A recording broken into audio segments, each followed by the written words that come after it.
বাবা যদি সন্তানের জন্য হাত উত্তোলন করে, মুসলিম শরীফের ভিতরে আছে আল্লাহর নবী সাল্লাল্লাহু আলাইহি ওয়াসাল্লাম জানায়, ভাই পিতা মাতা সন্তানের জন্য দোয়া করতে দেরি হয়, আমার আল্লাহ ওই পিতা মাতার দোয়াকে মুহূর্তের ভিতরে কবুল করতে 1 সেকেন্ডের জন্য দেরি করে না। চলে বলে সুবহানাল্লাহ। আল্লাহ নবী ঘোষণা করে গেছেন, মা কেমন জিনিস, বাবা কেমন জিনিস।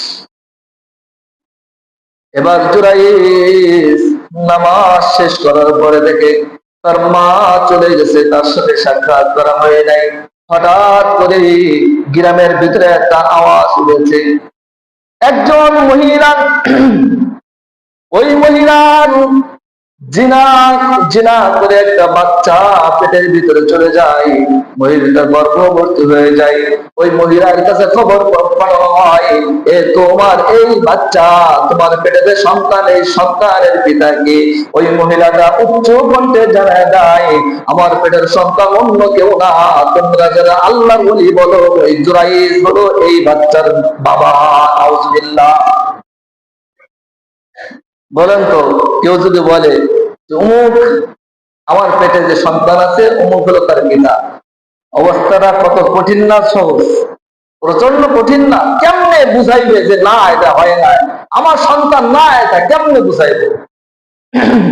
তো বর্তমান সময়ে তো অনেক কিছু মেশিন পত্র বাহির হয়েছে, আগের সময় তো অত কিছু ছিল না। বললে মানুষ সবাই যখন সাক্ষ্য দিত তখন সেটাই বাস্তব হয়ে যেত। জুরাইজ রাহমাতুল্লাহি আলাইহির বিরুদ্ধে যখন এমন একটা কথা চলে আসলো, এলাকার সমস্ত মানুষগুলো এসে আল্লাহর ওলিকে বলতেছে, আল্লাহর ওলি ভণ্ড, এ ভণ্ডামি করার জায়গা পাও না।